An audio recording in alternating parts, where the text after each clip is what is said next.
The Philadelphia 76ers, very unclear future for them and where and what direction they are headed in.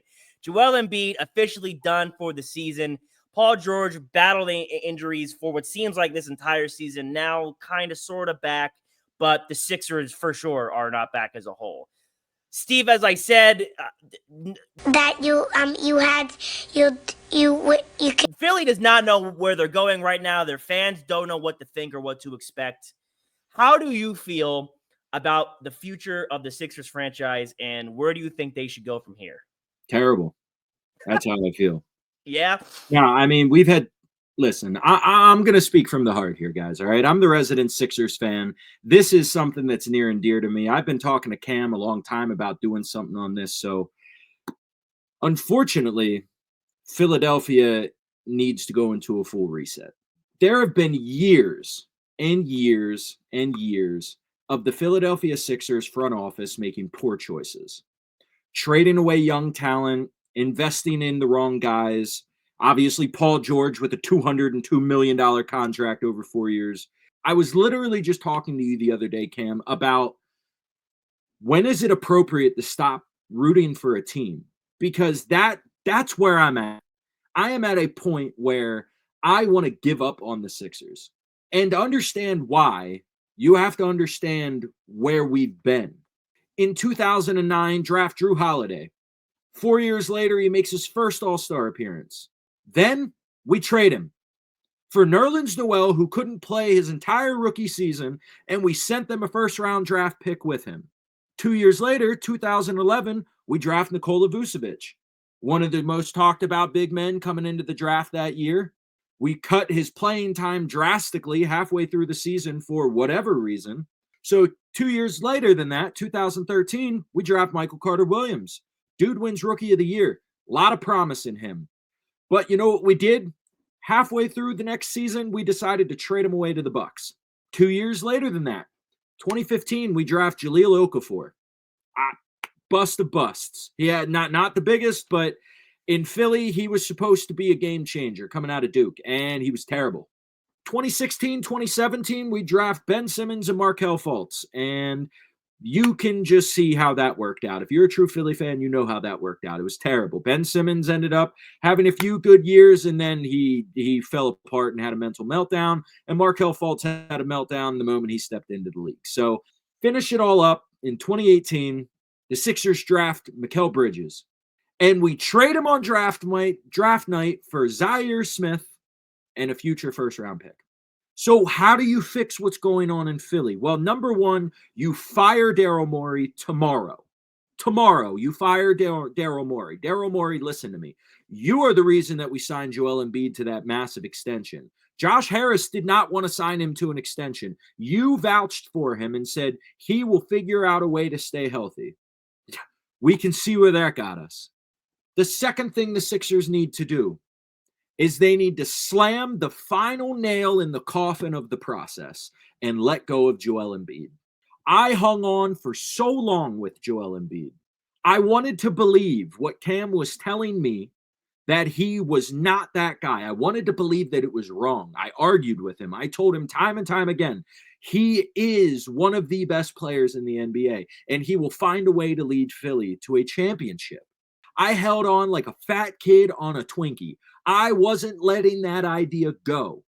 And I finally, in the end of 2003, the end of the season, I looked at Cam and I said, I don't want to be able to admit this, but you were right.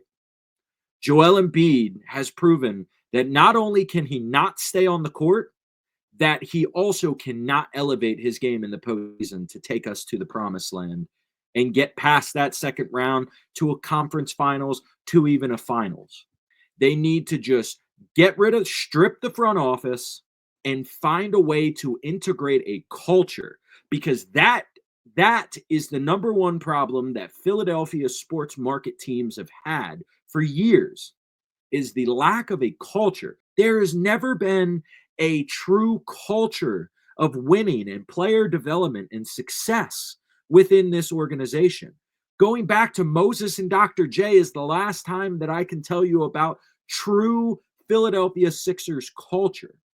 Allen Iverson brought a lot of culture with him, but he couldn't create a cultural and an environment of developing players around him and getting help. You can't look at Philly and say, man, that is their identity. There is not an identity. So how do you fit? Where does Philly go from here? The only way they can go is by hitting the reset button. Yeah, and as you mentioned, I mean, I have been sounding that alarm for several years that that's what has to happen. So I mean, I obviously agree. I think that Embiid is the main problem, and I think that, as you mentioned, they just need to go full rebuild. And I think not you specifically, but Philadelphia fans have a habit of blaming the wrong person. Sixers fans like to say that, you know, like it's all Embiid's fault, or it's all Ben Simmons' fault, or it's all James Harden's fault, or Doc Rivers got to blame for a little bit. Like you said, it is more than the players. The front office has been doing this behavior for several years. So I officially said the process had died in 2021. And at that point, Sixers fans were still pretty confident that Embiid was, like you said, going to be that guy. He was still winning or in contention for MVPs, so it seemed like there was still a lot of time. What has happened since then? So at the end of the 21 season, which, by the way, Sixers were the number 1 seed, lost in the second round, they said, okay, we figured it out. Ben Simmons is the problem. Get him out of there. He's holding Embiid back in the playoffs. Then we can get his true potential. As I just said, lost in the second round. 2022, at the end of that season, they said, whoa, James Harden might be the answer to all of our problems. They just need to mesh, figure it out. And now we also have this young emerging star named Tyrese Maxey, who can we then put into the mix to make us even better. At the end of the 2023 season, they said, yo, what the real problem is the head coach. Doc Rivers does not know what he's doing. He is an idiot. He has too many 3-1 blown leads. Get him out of there. Get someone new in. And by the way, we're going to get rid of Harden too. He wasn't working out. We're going to stick with this Harden, Embiid and Maxey thing. End of the 2024 season last year, Sixers said, you know what? We're just one piece away. We are one playoff piece from being the team that we want to be. And they brought in Paul George, and we see how that's working out. So you can blame the players all you want, but they were not addressing the correct issues of our best player is not good enough. There are a lot of players throughout NBA history that can be really good regular season players, but not be good postseason performers. And that is just fine. Like right now, Steve, I had said this to you not that long ago. Donovan Mitchell is a player that, while as good as he is in the regular season, and while I respect his game and he is a top 20, arguably top 15, 10 player, however you feel, you will never be a team where Donovan Mitchell is your best player and you're going to be in finals contention. It's not going to happen. I love Donovan Mitchell as a player. He's not good enough to lead a team to the finals. And Embiid might be the most extreme example of that, of where someone has so much talent but yet falls so short. The main point of this is at the end of 21, no one made them say that no one up until 21 made them keep Ben Simmons. It's not like that was the first year Ben Simmons had an issue. They decided to wait that long to finally get rid of him. No one told them at the end of 2022 what the answer was going to be is to run it back. There were still issues. They ignored them and said, this might be the team to fix it. 2023, nobody was saying, well, you know what? Instead of changing the roster, let's just change the head coach. And then at the end of 24, no one was saying we are a Paul George away from the playoffs. It was just never the true reality. And Steve, I will end it with this. The Sixers are not a piece away from contention. They are a centerpiece away from contention.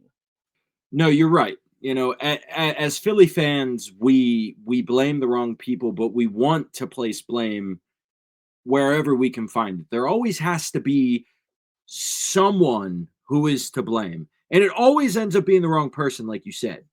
This time around, it just seems like a culmination of bad choices leading back to when we let Jimmy Butler walk for Tobias Harris. I mean, it is painful to watch your team over and over again make the wrong choices. And we want to believe that they're the right choices. But like you said, Philly they are not one piece away. They are 10 years away from really, truly contending in this league. Listen to the sound. I listen to the sound.